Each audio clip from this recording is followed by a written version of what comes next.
سلام عرض میکنم به همه بیننده ها و یاران همیشگی بازی سنتر. امروز ما یه غافلگیری براتون داریم. ما یه سری برنامه ویدئویی را انداختیم که همونطور که میدونید یکی 2 هفته است هر آخر هفته آپلودش میکنیم روی سایت، ولی خب شانس ما امروز یه مهمونی داریم و یه مصاحبه غیر منتظری برامون پیش اومده که قراره با یکی از تهیه کننده‌های رمدی که اتفاقا ایرانی هم هست صحبت کنیم. آقای ساسان سپهر، تکنیکال پرودوسر رمدی، و امیرم که به عنوان مصاحبه کننده اینجاست در خدمتتونه. باعث افتخاره. امیر رو که احتمالا همتون میشناسید. امیر گلخانی هستم. باعث افتخارمه که امروز در خدمت شما باشم. و ساسان جان شما هم خودتون معرفی کنید. Thanks for having me. It's a pleasure to be here.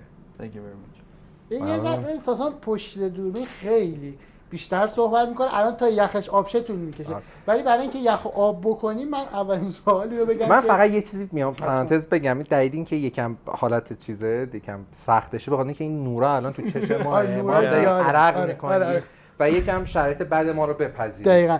یه نکته راجع به ساسان بگم، اونم اینه که ساسان کاملا فارسی رو متوجه میشه و صحبت هم میکنه، ولی خب ترجیح شخصیش عموما اینه که مسائل تکنیکال و وقتی راجع به ویدیو گیم صحبت میکنن انگلیسی صحبت کنه. ما هم احترام گذاشتیم به این تصمیمش و حالا نوبتش. Yeah, I mean, I just need to add something that is just both because it's something that I want to share, you know, and it's also because I want to protect my employer in any regard. So it's better for me to talk in English, you know, just in case if, you know, something happened and I need to just prove it like, hey, this wasn't the case, or, you know, because lots of things gets lost in the translation sometimes. And so that's one of the reasons that we're doing this. من قبل از اینکه مصاحبه رو سمت امیر پاس بدم یه سوالی میپرسم. چرا سمت من پاس؟ همیشه پاس سخت.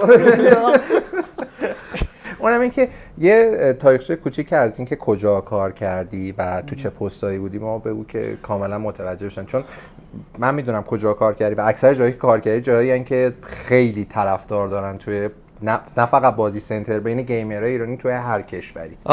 When it comes to my background, I think I mostly worked on both home consoles, the mobile platforms. I worked in companies like Warner Brothers, Ubisoft, Blue Byte, besides that, Crytek, Remedy, and I also did some research projects for several other companies, but I wouldn't really consider it as an official, like a working experience, because it was more like a researching, it was more like a agreement between the university and the employer. So pretty much been around the game industry for almost, I would say, 6 to 7 years.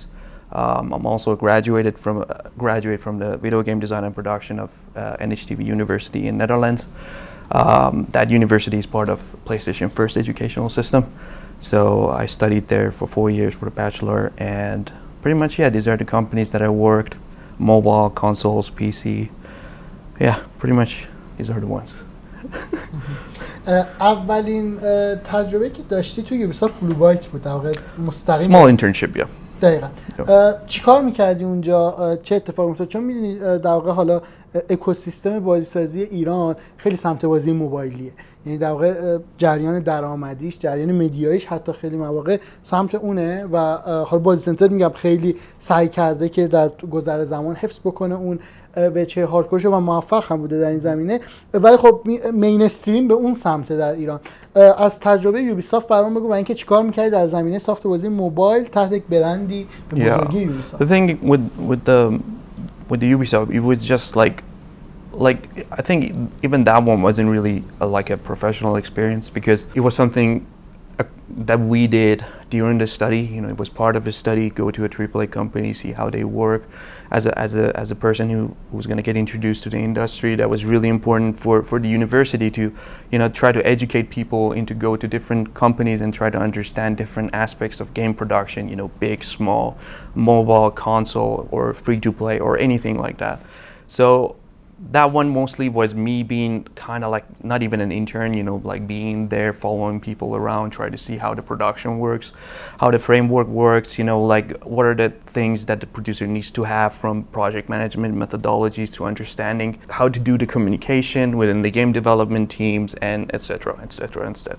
Like in some sort of an education, I would say so, rather than being like a professional experience that you're going there, you have a huge responsibility and you need to take care of something. So it was just very small, smooth, mostly educative. That's it. Yeah. دقیقا من یه خواهشی که دارم از شما اینه که من اگه امروز اینجا نشستم و صحبت کنم کلا میتونم به جای باید صحبت بکنم، بخش اعظمش مدیون کسرا هستم به خاطر اینکه منتور منه، واقعا به من یاد داده و اینکه میگم هر جای خواستی ورود کن دیگه. من میگم نگه امیر گرفته مصاحبه کننده بهتری هستی.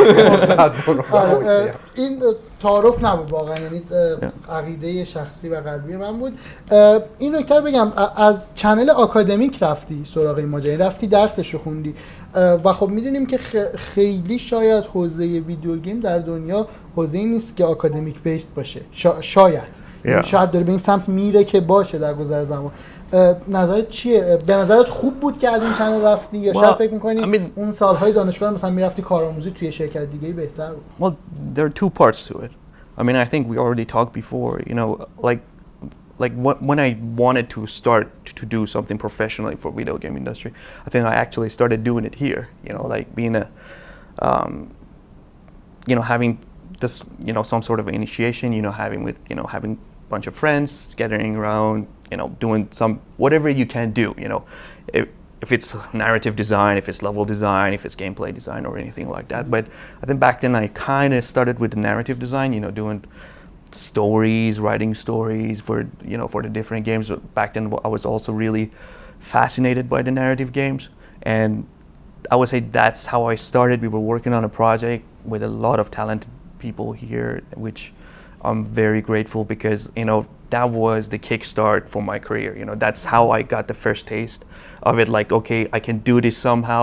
And believe it or not, some of those stuff that we were working kind of benefited us to get it like some sort of acceptance from the university, you know, because especially the university I went, they wanted some sort of a work, you know, that exactly that shows you have the potential, you have that sort of a drive that you want to be a game developer and stuff. So starting here and you know, gathering with a bunch of friends and try to initiate something, doesn't matter as big or small, really helped us. Even back then, certain things happened, it showed a great potential for everybody who was part of that team and we were working. And after that, the problem was only with that, I think, at least in my experience, is mostly in Europe, you can't really get a kickstart, you know, to the companies. I mean, you can technically start in the game industry as a QA, you know, because they usually need someone who plays a lot of games, you know, can easily break the game and just, you know, describe to the developers or, you know, like to the people in the team, like what are the problems with the game and, you know, like to communicate how they can fix it. You can always start in the game industry from that aspect, but having high goals, you know, being a designer or a producer, you can't really start like that. And back then, I think when I started, you know, I didn't even had a passion for become a producer. I was mostly, you know, design focused. I started as a designer, but over time I realized that I suck at design. So, and pretty much with the help of the supervisors and teachers and the university, you know, they observed each student and they just said like, hey, you have this, you know, great strength in this field or that field, maybe the production can be a good choice, even though it was very risky. I think because you didn't have that much producers, you know. When you look at the industry, like, I don't know, around 8 or 10 years ago, the job description wasn't there, you know, it was not defined, it was not there was no concrete definition for it. کریتیو دیرکتورها بودن ولی اونقدر سمت پرودوسرها انقدر بولد نبود. یعنی یادم یکی از اولین پروژه هایی که پرودوسر خیلی توش بولد بود تو مدیاها، نقش پرودوسر شاید 20 خورده 30 سال پیشم تو این صنعت بوده، از اون زمانی که لوین همکاری میکرد و اون داستانه عجیب ایرشنال سابق تا حالا الان. ولی چیزی که در واقع خیلی بولد شد توی نسل جدید زمانی بود که راد فرگوسن و کیرک پزنسکی با هم مطرح شدن. یعنی در واقع گفتن این کریتیو دیرکتور هست، ویژن داره، اما یک نفر اون پشته که مطمئن میشه این پروژه درست پیش بره. چند سال میشه؟ 12 سال 13 ساله که این رول یک مقدار جدی‌تر، یعنی HD era که شروع شد تازه باهاش یه مقدار. The thing about those roles is like it also depends on the scale of the company. You know, like in the smaller companies that, for example, I work, you usually deal with a lead designer or, you know, like a lead programmer, you know, like lead disciplines. But when you have like a company with more than 200 people become more specialized. Like, I don't know, for example, you have combat designers, you have level designers, or you have creative directors, game directors. So it becomes more specialized. People get more, they become more expert in this specific field, which is good. And I actually, from a producer perspective, it's also really good because whenever you need to talk to and communicate with those people, it's easier because they know how to communicate and what's their expertise in that field. So it just makes it easier. دقیقاً یه فلش فوروارد تا کرایتک. چی شد که کرایتک رو انتخاب کردی؟ چه اتفاقایی اونجا افتاد؟ در واقع رول خودت بیشتر چی کارا می‌کردی اونجا و توضیح بده که یک پرودوسر در کرایتک، چون کمپانی با کمپانی فرق می‌کنه، اونجا چی کار می‌کرد و تجربه تو چجوری بود؟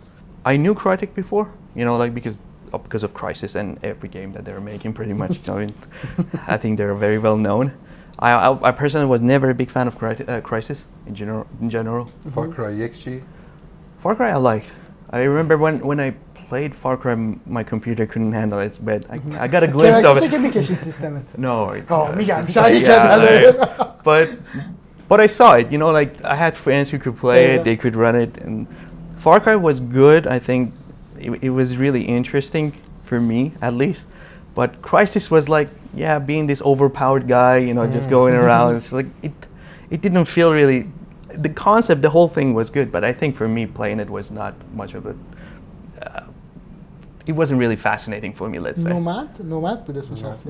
خودت چه بازی بیشتر، چون گفتی راجع به خیلی بازی نراتیو دوست داری، بازی مورد علاقه خودت تا زمانی قبل اینکه وارد اینداستری بشی چی بوده؟ Like there are a lot of games, but I can't tell you which game made me to become a game developer. It was a game called The Chronicles of Riddick. Escape from Butcher Bay. من میدونستم میخواد این بازی رو بگه، چند پرسیده بودم و یکی از بازی استار بریز بودش. یکی از عجیب ترین چیزایی که همیشه کسا من تعریف می‌کرد، یعنی وقتی می‌خواست اصلا فاندامنتال دیزاین به من بگه و یاد بده، همیشه اون مثالی رو می‌زدی برای من که بازی استلت بود و در انتها میرسید به یه پرزد و خورد و گفت اون حس واقعی، در واقع لذتی که پلیر میده، ساتیسفیکیشنی که میده، همیشه با مثال ریدیک برای من میگفت. Yeah, for me the Riddick part was the interesting part was like you could do your missions in multiple ways. And that pretty much like blew my mind and I was like, oh my god, this is so good and stuff. که RPG هم نبود. No, it wasn't. Like it was like straightforward action game. They have like really cool cover-based system. Like it's really good, and I think still Machine Games is using it in Wolfenstein. Like it's pretty dynamic. You could have just stand next to the wall, next to the ledge, and the character just automatically moves the gun to the right side. And for me, that part was really interesting. And of course, before that, I didn't know anything about Riddick. خودت فیلمای ریدیک هم میدیدی؟ No, not at all. It's just like the game. هنوزم ندیدی؟ I think I've seen the last one and I think there was another. ریدیک خالی بود. Yeah, exactly. Yeah, and there was another one. What's called Pitch Dark or Pitch Black or something. Pitch Black. Yeah, I watched that one. But before that, no, I didn't know. خود Chronicles of Riddick رو ندیدی؟ No, not really. اینقدر بازی تجربه ایمرسیوش جذاب بوده. Exactly. And after that, I was just like, oh my god, this is so good. And then I realized, oh, there's a movie of it. Like, and then I got familiar with the whole process. And زمانی که بازی رو تمام کردی به این فکر افتادی که بعد بری توی صنعت بازی. Yeah. And actually, that's the part that made me become a game developer. But before that, I was an esports player. چی بازی می‌کردی؟ Yeah, I was Dawn of War 2. Dawn of War 2. Yeah, I was Relic. Yeah, I was an esport player. I was playing for a clan called the Russian Universe of Warhammer. They were Russians. I was working with them. پس بورد گیم هم دوست داری؟ Strategy games, I love them. Yeah. خودت یونیورس همه 40K. Like a دیوانه. Yeah, exactly. I wouldn't even say fan. Like I think I passed that point calling myself fan, but yeah, I love those games. Like really good. Even though I don't like what they did with the Dawn of War 3, but yeah, Dawn of War 2 was, I think I had almost 6,000 hours or something in it. سوالمون یه کوچولو ازش گذشت ولی بیا یه جور دیگه بپرسیمش. از ژاپن اومدی به آلمان برای کرایتک یا قبلش جایی دیگه؟ Yeah, like Japan was also part of education. It happened during the 4 years that I was in Netherlands. And then I came back and then I was working in a company which was called Sticky Studios. I don't think they were around, but they were part of, pretty much making video games for Warner Brothers. So any movie title-based video games. اونجا که پرودوسری تو که باعث نشدی که امروز نباشن. No, I wasn't in it. No, man. I was an من فکر نمی‌کنم امروز باشن. میگم شما که باعث نشدی. No, I was an intern and absolutely, I had a very good mentor over there. I still owe him a lot, you know, like he done a lot, you know. I قدر منتورها رو زیاد باید دونست. Yeah, exactly. Like the good ones, especially, you know, like he taught me a lot. And no, I was just, you know, like mostly helping him. You know, he was the senior producer there, and I was just helping him around.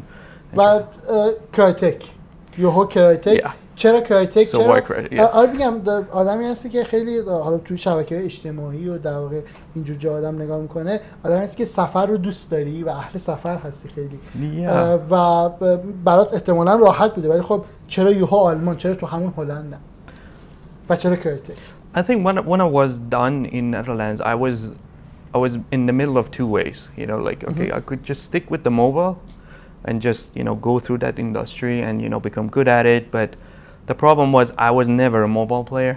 You know, even the good thing that we were doing in Sticky was like we were really making good games. You know, all of them were free, not even free to play. Like all of them were free. They were just promoting the movies mostly. Fan service بودن. Pretty much, yeah. And we were really creating really high quality games on that. I think I remember we worked on a game called Suicide Squad. It was based on a movie. That game was we nailed it, you know, like when it was running. هر کاری که فیلم نکرد شما این ور. Yeah, I think so. I think we did a way better job than the movie, but we were so proud of it as a team, as a company that we did this. I think, and he had a really high rate of downloads. But that was one way I could choose, and the other one was AAA. I always wanted to work in the AAA industry, but it's hard, man. It was really hard, and you know, you all, even being at the starting point and being a fresh out of university, you know, calling yourself, I don't even know what you're calling yourself, like جوان جویای starting, yeah, like a starting producer or aspirant. It's just you don't know, you know, and that the job was so new, and I was also so nervous, like what am I gonna do?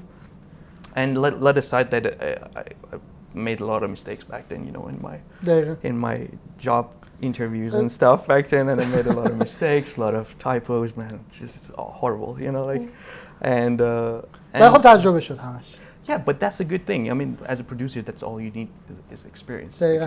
از اونجایی که این تمامی کمپانیایی که در گذر زمان توشون کار کردی بالاخره یه سری محرمانگی دارن، سری داخلن. نمیخوام بپرسم کرایتک چه جوری بود. میخوام بپرسم تو چی کار می‌کردی دقیقاً توش؟ یعنی تا جایی که میتونی به اشتراک بذاری و نه به حریم کاری خودت و نه حریم کاری کرایتک چی میگن؟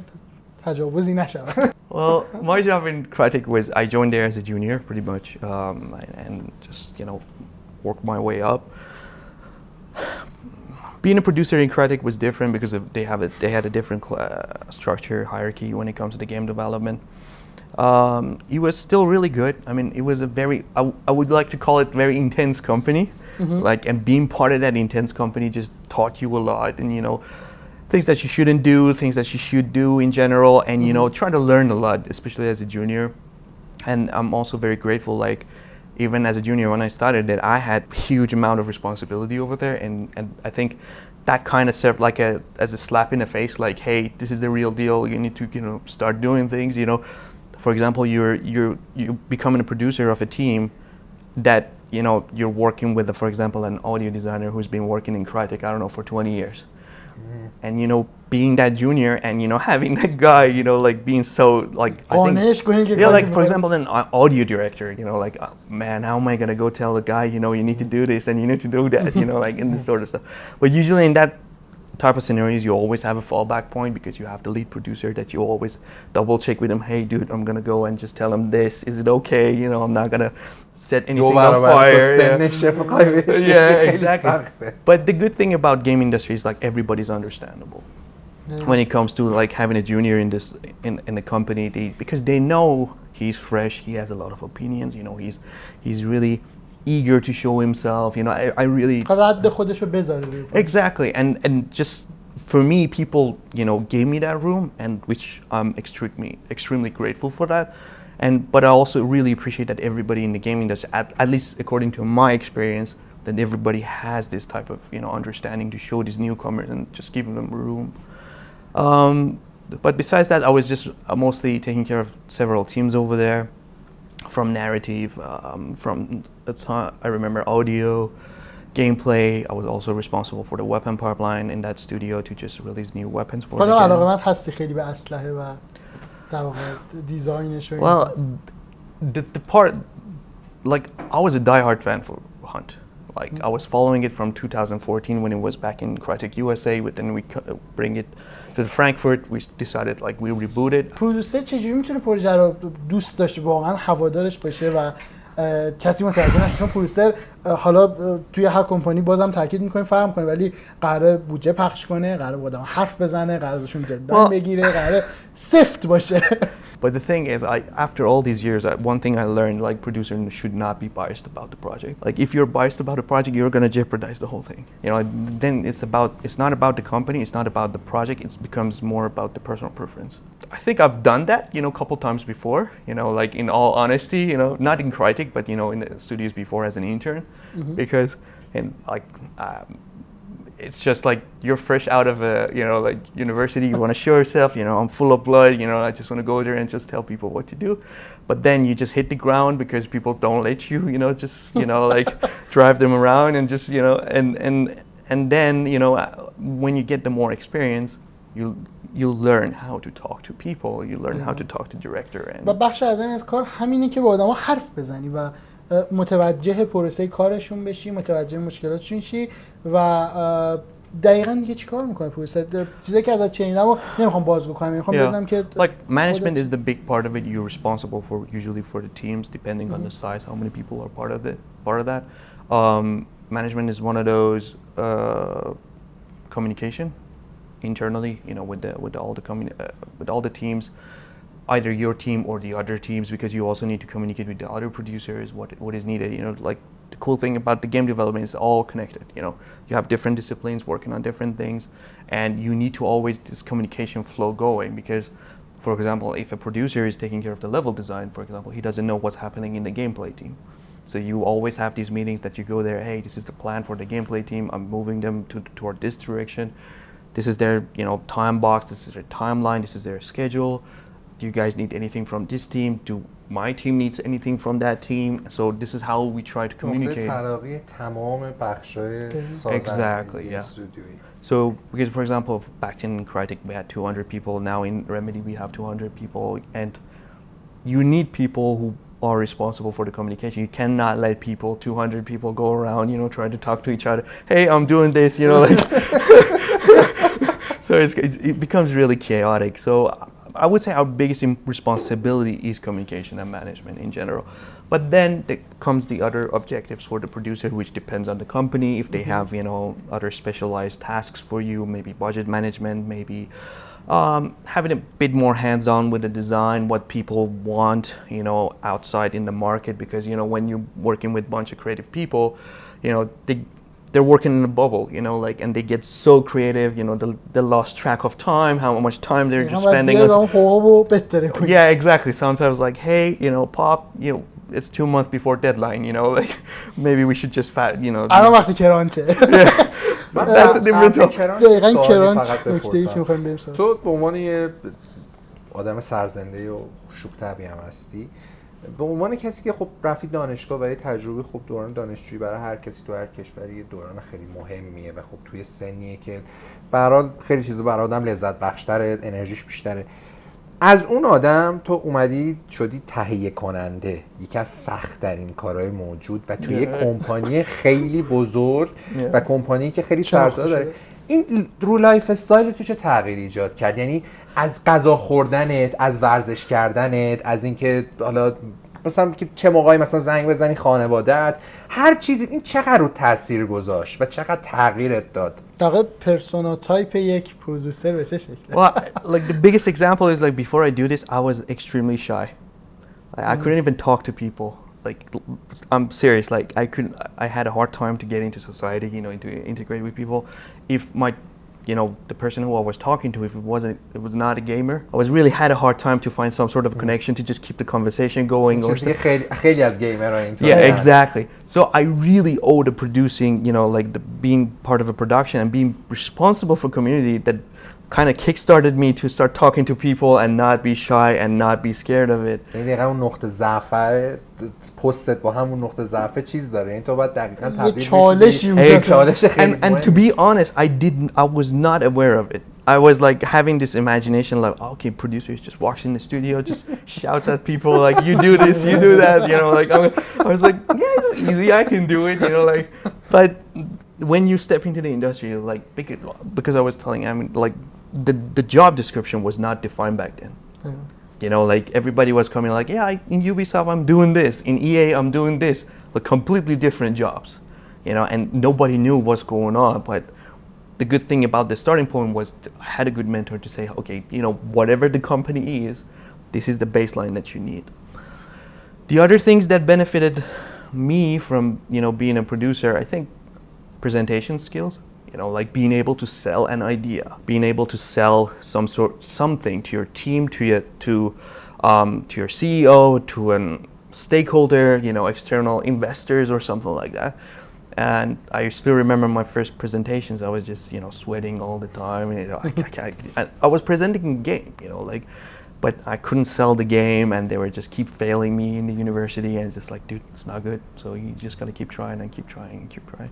The study over there is so intense compared to here. I can clearly say that. Like but I had absolutely amazing teachers, really legends. Like for example, I was working with Andy Sandham.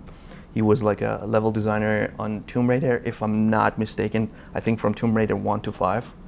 So, you know, really old school, you know, PS1 games and we were, yeah, exactly. Like, and we were working with these people, and having those people as our, you know, supervisors and teachers really helped a lot. Really helped a lot. But I think these are the two main things that kind of changed my personality in general. I become more people's person. I was not a people's person, you know, but now I'm just going in front of 50 people. I need to sell some sort of a feedback or an idea like, hey guys, maybe we should do this way because, you know, the market might be this way and this sort of stuff. You know, you don't want to kill their creativity, but you also don't want to make something that is not gonna be profitable, you know, in the bigger picture for the game. مثل تناب خیلی ریزی که بعد بینش راه بری. Yeah, exactly. like you know, you on the one hand you get your developers, on the other hand you get your maybe EP internally or the publisher on the other hand, and you constantly trying to balance this thing, you know, like because the publishers go, hey, why did you make this gun this way? Why the characters move in that way? Then you need to do the presentation. Hey, we think because of this, because of that, it's going to benefit your IP, your product in this way or that way. You know, try to be the good seller. You know, like say, hey, we're not doing this because, you know, we want to jeopardize your project. It's because this is for the good of the project and we want to do it this way. یه چیزی که خیلی سخت پیش میاد، میدونم فرمت مدیریت خیلی متفاوت هست خارج از کشور ما و خارج از بازی سازی ما، ولی چجوری میشه که یک کمپانی روی یک اسکوپ قرار میگیره؟ میگم یه بحث که همیشه داریم که اصلا اسکوپ چیه در صنعت که حالا Yeah, I was just wondering what do you mean by scope? کدوم اسکوپ دقیقاً؟ چون هر کمپانی، هر تیم تعریفش از اسکوپ متفاوته و فرق میکنه کمپانی با کمپانی، ولی حالا یک تعریف عمومی اگر بخوایم در نظر بگیریم ازش، چجوری میشه که یک در واقع یه بوردی، ادوایزری بوردی تصمیم میگیره، یک در واقع اینوستوری میاد پولو میده و بعد این میاد به در واقع حالا میشه گفت پراجکت منیجر، هر کس که اونجا هست، بعد پرودوسر، و اینا همه سینک میشن که در انتها پرودوسر بگه تیم من اینو میخوام و این خروجی میخوام. این سینک چجوری اتفاق میفته؟ مثلا وسط یه پروژه شما میرسی، پروژه 2 سال داره انجام میشه، 3 سالش مونده، چجوری میشه که این ویژن ها یکسان میشه؟ Well, this process that you talked about, it really differs from company to company. If you're working on an internal project, if you're working on a project like for a publisher or something, so it's completely different. But personally, for me, I usually prefer the way that, hey, we kind of sold this kind of type of idea to this publisher or investor, like in a very high level, right? Mm-hmm. And then whoever sold that comes to the producers meeting and say, hey, we sold this idea. It's very super high level. It absolutely has no details. You guys go figure out the details with your team, come back, how much time do you need to get those ideas across and just develop them? And then after that, you communicate it with the publisher or the investor and say, hey, تهیه کننده نقش تعیین کننده داره در پروژه. Pretty خودش much. هم یک پایپلاینی در میاره، میگه به چه شکل کار میکنه. پس exactly. این یه In the مقدار beginning, maybe not. Maybe when you're junior, associate or something, maybe sometimes even a regular. But when you go like regular, senior, in those levels, you definitely have to eat. For example, a designer says like, hey, we want to, like, I don't know, like a camouflage mechanic. And the producer can clearly say, we don't have the time, so we cannot do it. And it's off the Cut table. it. Yeah, yeah. دقیقاً. It's kind of like that. میخوام با یه سوال کرایتک رو کلا پروندهشو ببندیم بریم کرانچ رو سراغ نگفتی. کرانچ مون رسی کرانچ مون یه نکته خیلی خوب کرانچ مون چرا انقدر ترند محبوبی هست؟ یه ترند محبوب که در واقع شاید اصلا درست نباشه در یک ویدئویی من این شکلی صحبت کنم ولی ترند محبوب دنیا طی حداقل مثلا 5 سال اخیر نایس بودن الکیه. یعنی چی؟ یعنی مثلا آدما به یه دایورسیتی خیلی بیش از دایورسیتی باید باشه در تیم ها و در دنیا و در هر سازوکاری، ولی یه چیز بیش از حد دیگه، مثل قضیه که مثلا الان برای جیمز باند افتاده، مثل قضیه که برای فیلم‌های مختلف دیزنی داره میفته، الاخر یه اصرار بیش از حد شاید. ولی چه اتفاقی میفته که کرانچ انقدر مهم میشه و اصلا چه اتفاقی میفته که کرانچ به وقوع میپیونده؟ Well, I mean, I can talk about crunch for hours, you know, like why it's happening and stuff. But usually crunch happens because somebody's behind the deadline. You know, they're not catching up. They have like very short. They know they're not gonna hit it, and then the producer is gonna start asking people like, "Hey, we need to do 2 hours extra, you know, per day and this type of stuff." But و پیمنت هم قطعا بیشتره دیگه در اون بازه ها معمولا اگر سازوکار درست باشه. depends on the company. Some people, some companies pay for the overtime. Some companies don't. So it completely depends. بدترین حالتی کرانچه.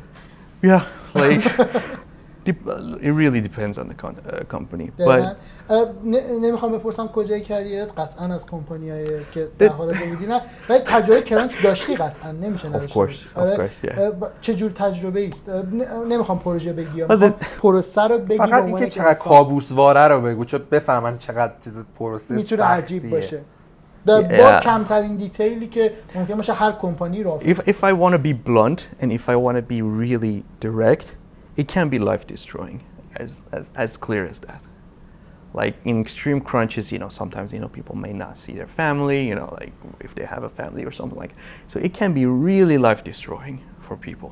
Like people get burned out of it and stuff. So it's definitely a serious topic. But the question of why do we have crunch is, personally, I don't think I'm eligible to talk about, you know, these philosophical topics, how it started, because it's like tops I have 7 years or 8 years. Yeah, but one thing I do see in the game studios from you know, like not just the companies that I went, there is this small perception over developers, like everything comes together in the last 2 weeks or the last couple months.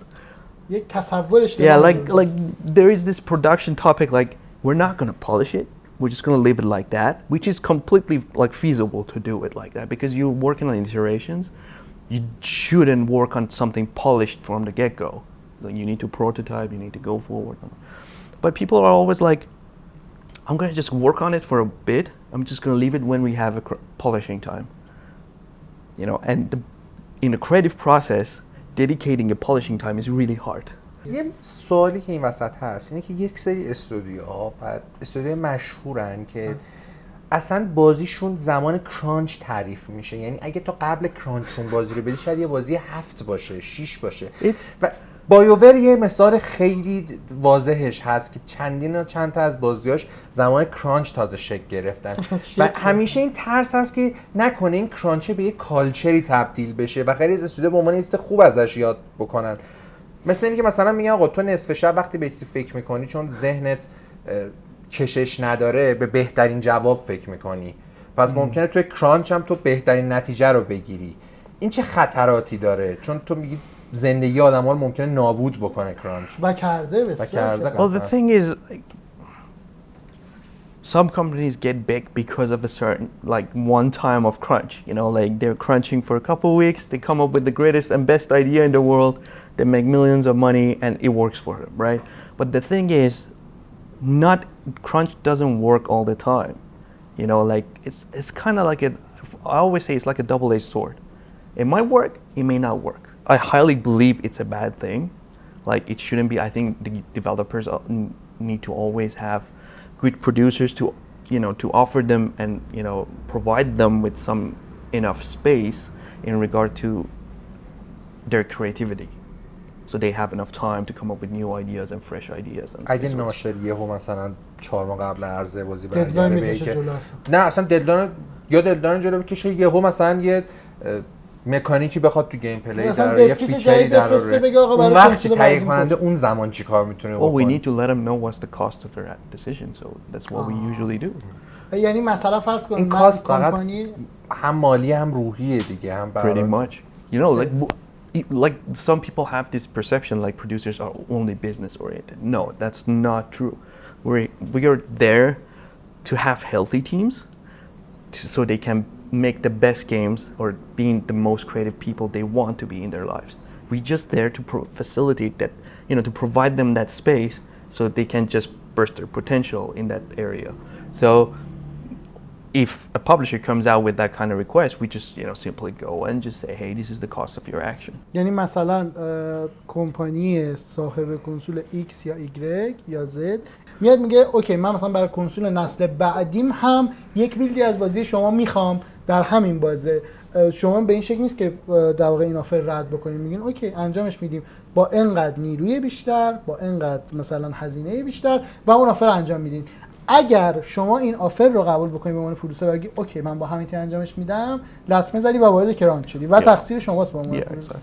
بسیار The thing is, like, as long as you keep the whole process, the relationship between the production and the publisher negotiation based, like, just define different stages, different milestones. Hey, we're gonna up to this month we're gonna deliver this. We're gonna be clear with your goals, with your deliveries and stuff with the publisher.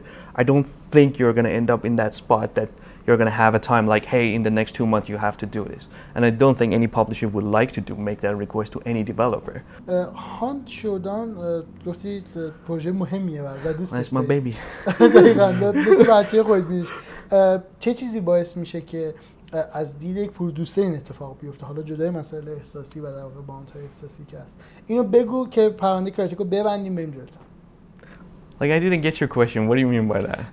چه چیزی خاص میکنه پروژه برای تو به عنوان پرودوسر؟ Well, the thing is, like, I got fascinated by the project way before I became a producer. Like, when I was an intern, you know, working on the mobile, the hunt was going on in the Crytek USA, and I was, oh my God, it's gonna come out one day. I'm gonna play it, and I'm gonna play it.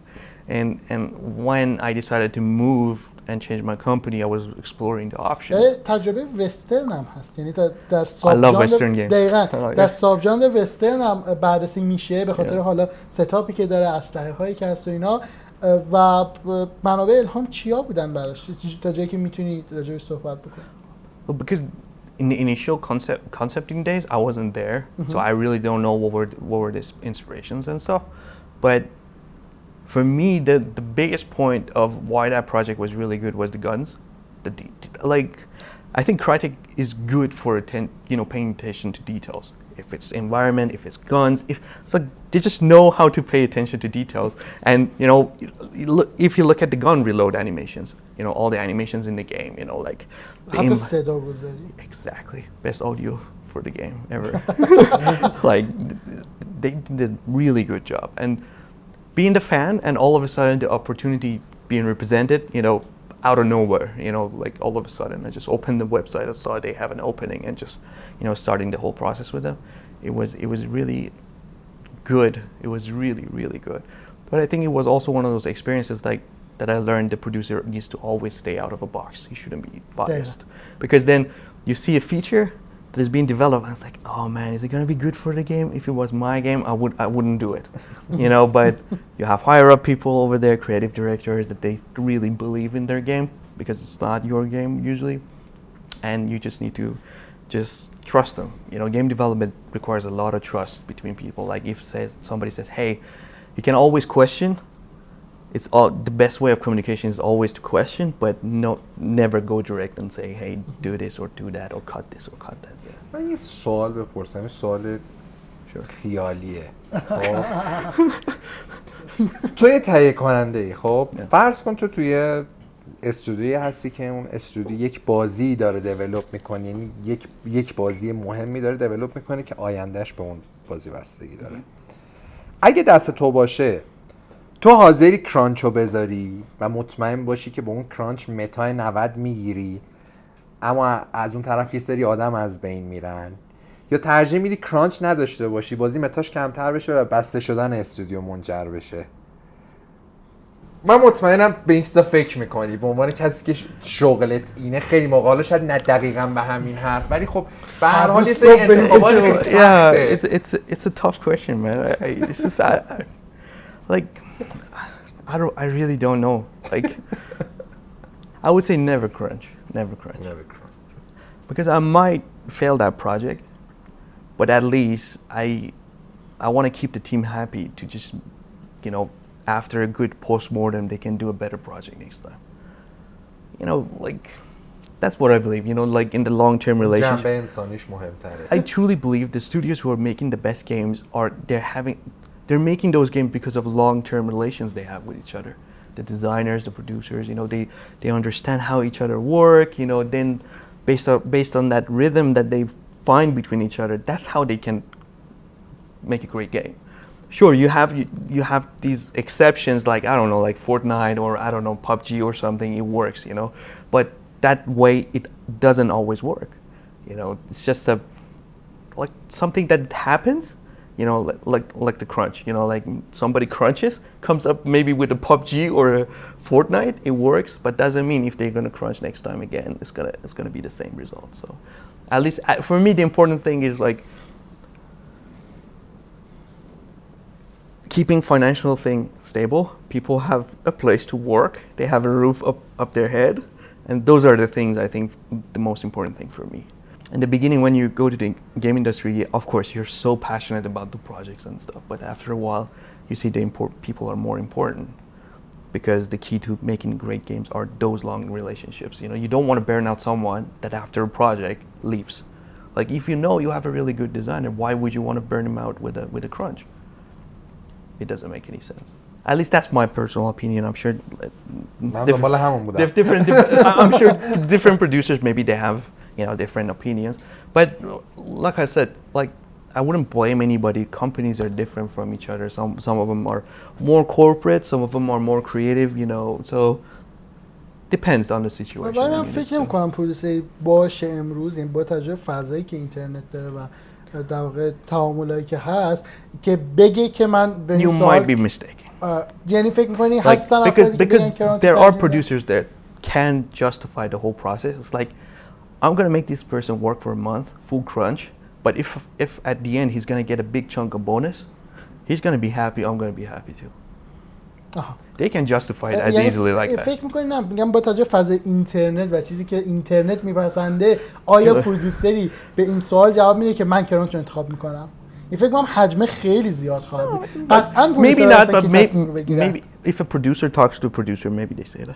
من اولین باری که خودم با کرانچ روبروش، یعنی خبری راجبش خوندم، بعد اون خبر رو منتشر کردم و خیلی از اعضای سایت باش منتشر شدن، اون زمانی بود که همسر سازنده راکستار یه نامه‌ای نوشته بودن، آره، که ما مثلا شوهرامون 6 روز در هفته کار میکنن، یه موقعی 10 ساعت کار میکنن، ما اصلا ولی یه مطلب خیلی طولانی، ولی نکته خیلی جالبی که نوشته بودش که یکی از اون سازنده ها که نمیخواسته اسمش باشه گفته که من قبول دارم که این کرانچ اینجوری نابود میکنه فلانه، ولی یه چیزی که داره اینه که تو برای راکستار کار میکنی و اسم تو مثلا میاد رو جی تی ای سن آندریاس و میدونی این دوگانگیه خیلی چیز عجیبیه. مثلا اینکه من بیام بگم آقا مثلا من دارم رو مکس پین کار میکنم، خب به طور مثال کرانچه، ولی من دارم رو مکس پین کار میکنم، من دارم روی پروژه کار میکنم که این تا ابد سرنوشت منو تغییر میده. این دوگانگی خیلی چیز میشه. It's just the way that they justify it.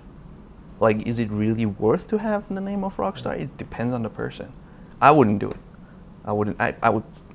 I would certainly not do it. Well, maybe because I already tasted it and I know how awful it is. Yeah, but it's not worth it. Maybe if you're young and you're at the beginning of the game industry, you would definitely do it because that just helps you to get into higher stages really fast. Oh my God, you know, first game in your resume is going to be GTA, I don't know, Rockstar or something. You would definitely do it.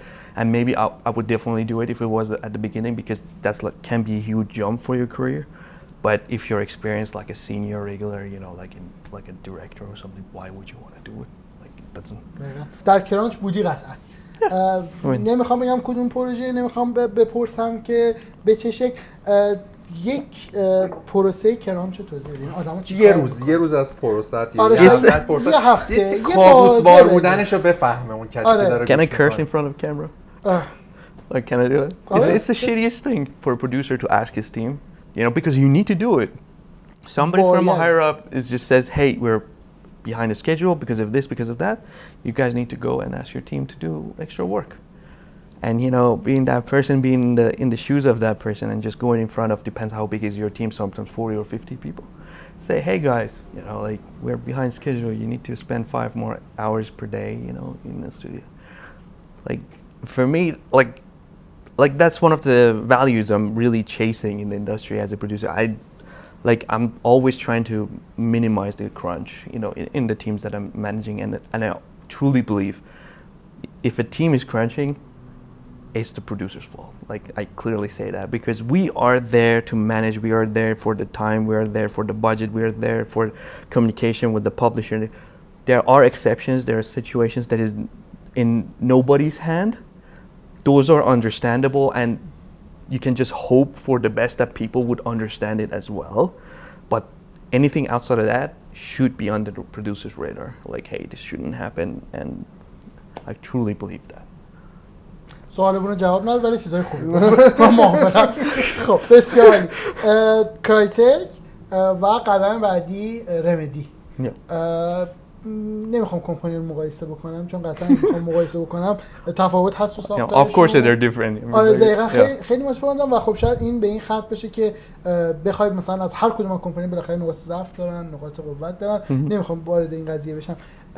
چقدر متفاوته، یعنی چون اینجا تکنیکال پرودوسر هستی در واقع. میخوای این رول رو برای ما توضیح بده که از این طریق میایم آروم آروم سوال سخت رو I'm mostly like in Remedy, I'm mostly responsible for the gameplay and the tech side, like a bit of an engine, you know, a bit of a gameplay, and that's why the technical part comes in, because even in the game design you still have, you know, you're still limited with the features that the engine is providing you. So you still need to have technical knowledge, like, hey, can we do this mechanic based on the capabilities of the engine that we have? So that's why mostly the technical producer comes in. And most of my career, I was the producer for the gameplay related stuff for the games. The difference here, of course, more responsibility, you know, compared to the other companies, and I think this is something very natural, you know, across your maybe production career, you always get more responsibilities. I always enjoyed, you know, being involved with the tech, like it's the backbone of every game, you know, like it's pretty good. It's pretty good. It's just like, you know, like when the designer is sitting behind the desk, they're just pretty much bound by the capabilities of the engine, what they can do, what they can prototype, what are the features that the engine is providing them. But besides that, more responsibility, maybe you also learn from the other departments. Sometimes you're a game, maybe for the next company, I'm going to be a level designer producer, for example, so you constantly learn from the other teams. But from the production, at least in Remedy, is the type of producers that I feel more comfortable with compared to the other ones. Yeah. دقیقاً. و اینکه بازم نمیخوام مقایسه بکنم، ولی با کرایتک و در واقع کرای انجین کار کردی و الان نورسلاید، دو تا انجین خیلی کاتینگ اج و خیلی خفن به نوبه خودشون هر کدوم.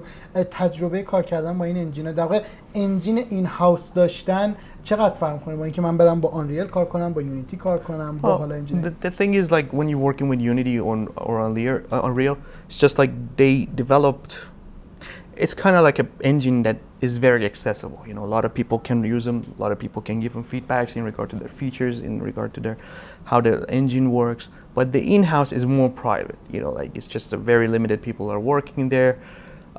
You don't necessarily need all the features that a public engine is offering to all the developers around the world. You just pretty much prioritize your engine features based on the needs for your game concepts, the games that you're working on. همزمان داره توسعه پیدا می‌کنه. Exactly, yeah. یه نکته خیلی جالبی که هست، حالا اینکه رمدی که کشت و مرد زیاد داره، من خودم یکیشم.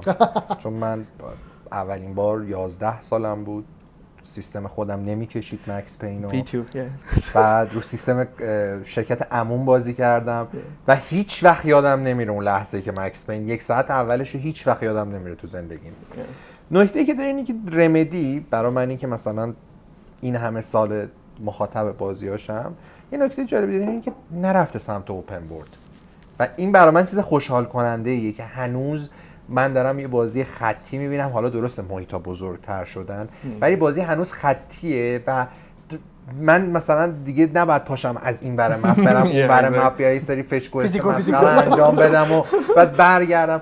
چی میشه که مثلا یه استودیوی مثل رمدی با وجود فشارهایی که روشه، با وجود اینکه با شرکت‌های گنده کار میکنه، هنوز این کارو انجام نداده؟ من به عنوان چیز خوب میبینمش ولی خب Yeah, like I don't think like I really don't know. Like let me get this straight. I really don't know. But my guess, like I'm just clearly saying my guess is that when you go open world, you can't pay attention that much to the narrative side. And I think Remedy is very detail oriented when it comes to the storytelling and narrative. They can put way more details in the words and the dialogues and you know the locations they're going, and you know environmental storytelling. You know, like you can hardly do any environmental storytelling in an open world game. You know, maybe certain locations you can spend more time in it. You know, like it's going to be kind of isolated from the rest of the world. But most of it, if you really want to put so much detail into your narrative and the environmental storytelling, I think this linear experience is kind of the key for it, because you have the room to go cut scenes, you got room to introduce characters way easier, way better, and that's pretty much my guess. You know, in a nutshell, just to add more detail to the narrative. At least from the open world games that I played, for example, which ones I played. I'm not gonna say Red Dead Redemption because it's an exception. Like for me, it's like a masterpiece. I think they did a fantastic job with. Yeah, thanks, man. So we don't count that. But besides that, like when I'm looking at, for example, Ghost Recon, for example, like even the military. اگه مثلا گاداوار جدیدو، رددو و ویچر 3 واقعا بذاری اون و واقعا استودیو دیگه نمیتونن داستانو داخل بازی اوپن ورلد بکنن. Maybe Guerrilla Games. گوریلا گیمز هم آره. حتی من هورایزن چون تمام نکردم نمیتونم صلاحیت در مورد نظر دادن ندارم. جلوم تموم کردم. They showed the potential. سخته واقعا، خیلی پروسه It's really ترسناکیه به نظرم. It's really hard. I mean, I never part of those companies, to be honest, before. I don't really know how they divide the game into different sections, how they tackling that, you know, big scale world. I really don't know, because the most of the games that I mostly worked on is just like straightforward. You got the gameplays, you got the levels, you know, you just mixing them and you have your game. But in the, you know, open world is kind of, I think the production is kind of might be different. So, but in general, I think for Remedy, it's just the narrative is so important for them. I mean, I see the care in the studio. You know, they care a lot about narrative, how it writes, how the world is being represented, what's the mood. You know, everything affects the narrative. They connect everything to the narrative, and that's one of the things I like about it. پشت صحنه مکس پین یکو میدم، یه چیز خیلی جالبی که برخوردم اینه که مین ویلن بازی مادر خود سم لیک بوده. خیلی یعنی این قضیه که انقدر درگیر میکنه داستان و با تو، یعنی که خودش درگیر اون داستان شده و خودش رو کاراکتر اصلی کرده واسه مکس پین، مادرش شده شخصیت بعد. و میدونی از اون نقطه‌ای که به عنوان یه پلیر، لزوما نه به عنوان نویسنده یا منتقد، به عنوان یه پلیر تو دیگه جذب اون استودیو میشی و دیگه ولش نمی‌کنی. شخصی میشه قشنگ، یعنی همونقدر که واسه خود اون سازنده شخصی اون پروژه، برای تو هم شخصی میشه. That's true, yeah. I mean, I think every designer is, whenever they design something, they're getting some sort of an influence from their personal life. You know, when you're writing a story, when you know, there is a source of it in you somewhere. At least that's what I learned in the very small amount of design work I was doing in the beginning, because you always, those are the strong feeling points that you have in yourself, and you always have the confidence that you can put those in front of the people in the best way possible. They can understand it because you have this strong emotional attachment to it, at least from my perspective. But you know, maybe the question should be asked to the legends. الان که ما داریم ضبط میکنیم 40 روز مونده تا عرضه کنترل. در واقع جدیدترین پروژه رمدی. به نظر چه چیزی کنترل رو خاص میکنه؟ فکر می‌کنم سوال سختی ازش بپرسم. سوالی پرسیدم که قشنگ پروموت کنه کنترل. چه از نظر شخصیت بگو ها، یعنی کلا پروداکشن ولیو اون داستانا رو بذار کنار برای خودت به عنوان یک جیمز مک‌کفری هم داره. بله ایشون رو هم بذاریم کنار. Like one thing I like about Control is the same as every other Remedy game. You have these weird supernatural elements, like they're good at it, like they're really good at it, just starting with those and, you know, trying to put it in front of the people so they can see how awesome that world is. Everything is a question mark. You need to, you need to go, okay. همه چی هم میخواد به داستان بگه. Exactly. Yeah, exactly. Like every piece, every document you pick up, it's just like there's a bunch of text on it. Like these guys put a lot of detail on the narrative. و خیلی هاشم خود سملک مینویسه. That part I don't know. I really don't know, but I know we have like writers a lot, and you know we have a group of like writers taking care of the whole story. It's not just one person or anything like that. دقیقاً. یعنی بیشتر ویژن و اینها رو تعیین میکنه و بقیه ماجرا پیش میره. Like I said, I'm a gameplay guy. I've never been a narrative producer. I've never been a so. با اینکه خودت نراتیو رو دوست داری. Yeah, exactly. I like it. چون دوستش داره نمیره اونجا پرودوسر شه اونجا سختی. Because I will be biased, you know, like, oh, why did you kill that character? Why did you do that? از تیتر فردا بایستر کاراکترهای زیادی در کنترل کشته خواهند شد. No, but it really affects me emotionally, you know, like because I really love these games and stuff. But the gameplay, I think, is for me, it's very straightforward. You know, like I always say, you know, it's a big, important part of the game. You know, like sure you have the narrative side, but the game needs to be fun. You know, so these two can just empower each other. But when it comes to writing stuff, absolutely had no idea, never done it before. You know, even I've never been. یه سوال کنم راجع به کراسفایر، چون در حال حاضر داریم کار می‌کنین. رمدی کجا، کراسفایر کجا؟ دو اتفاق خیلی عجیبه. خیلی عجیبه اصلا. I don't know, man. Like. ببین من میدونم بیزینسی نبینشه ها، یعنی اینکه Well, I don't have any other choice. I just can only look at it from a business perspective. دقیقاً بیزینسی میبینیش. خب من جواب گرفتم. No, but I don't know. I'm happy working on it. You know, like it's نه منفی نمیبینمش ها، یعنی میگم که چه جوری رمدی مپ شده روی این پروژه و چه جوری رمدی فیکس. That was way before me. Like before me joining there, like when I was there, these guys were already working. و میدونی کجا میفهمی اساسا رمدیه؟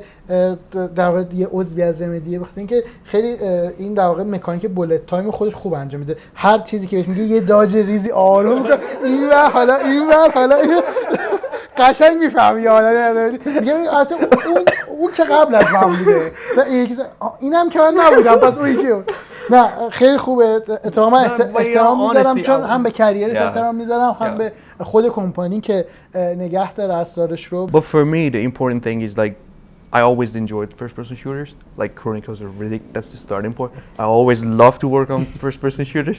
So for me, it's like an absolutely great idea, like being like absolute great opportunity to be there and working. Because I think this is definitely Remedy's first-person shooter.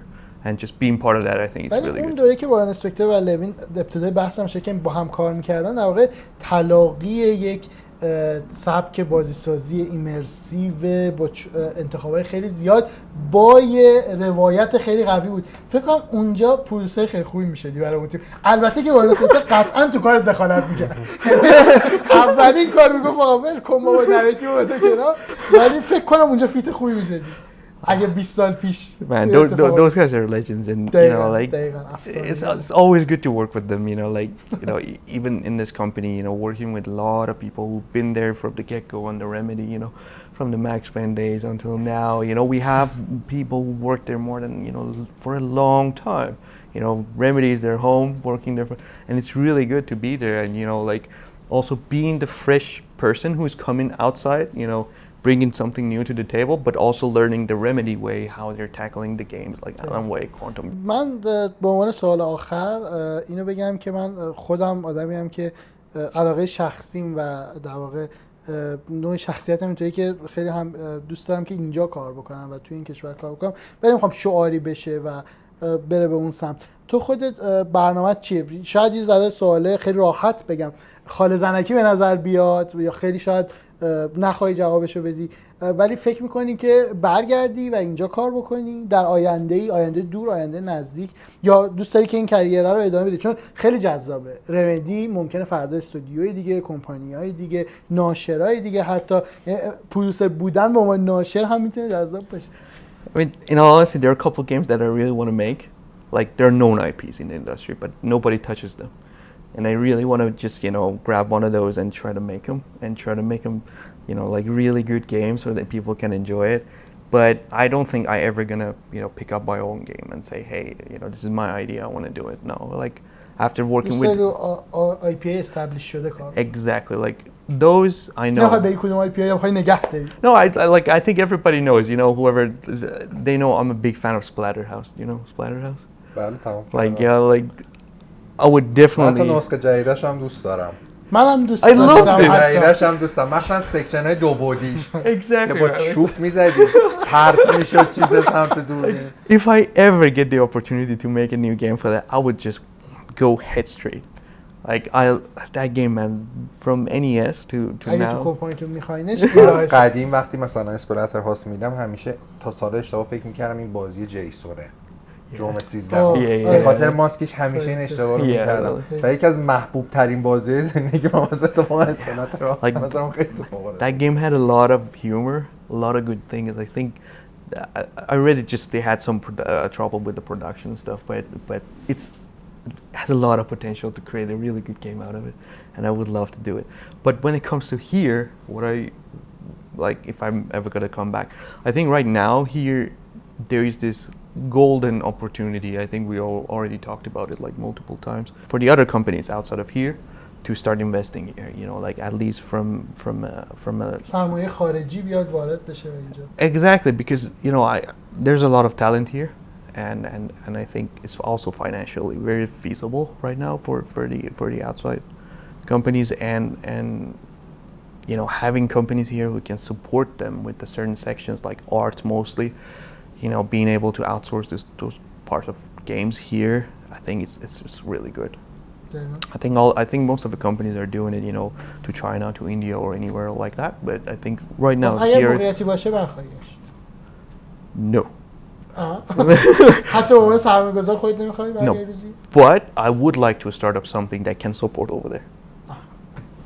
I would definitely do that. But I mean, I'm saying it, but you never know what's going to happen in the universe. Maybe someday but right now I don't have anything like that type of plan. Yeah, exactly. به شما میسپارم بستن این بحث رو. من یه نکته بگم که معمولاً اینترویو ها و مصاحبه اینا وسطش یکاتی میخوره. ما 1 ساعت و خورده، حالا شیوه انتشار نمیدیم هست، ولی 1 ساعت و خورده ای صحبت کردیم. زیر نورم بود ولی من اصلا خسته نشدم.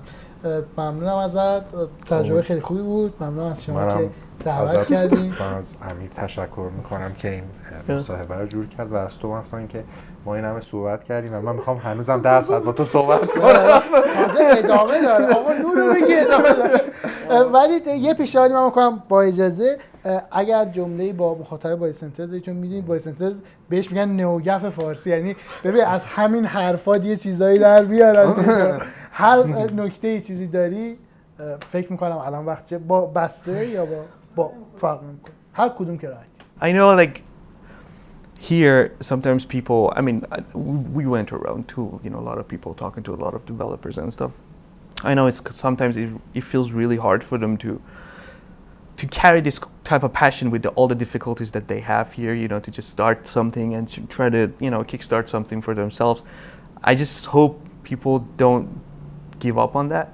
Like they can do it. We have a lot of talent. There are a lot of people who are looking for the teams here, and this work starts with the team. It's not just one man sitting into one room having a great idea and then try to, sell a pitch to anybody or like that.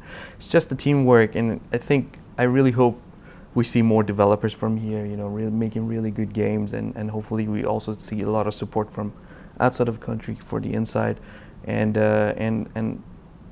keep reading magazines, right? Like. exactly. ممنون شب که روزتون دیدید خوش. مصاحبه رو. شبکه اجتماعیاتون نمیگین؟ ما خیلی چون دوست داریم همه جا فالو بگیریم. شبکه اجتماعی و اینا. نه تو خود ویدیو چیز میذارم پایین. Yeah, okay. راحت تر. ممنون ازت. Thanks, man. دمت گرم. Thank you very much. Thank you. از راه Thanks a lot. دور. خدا حافظ.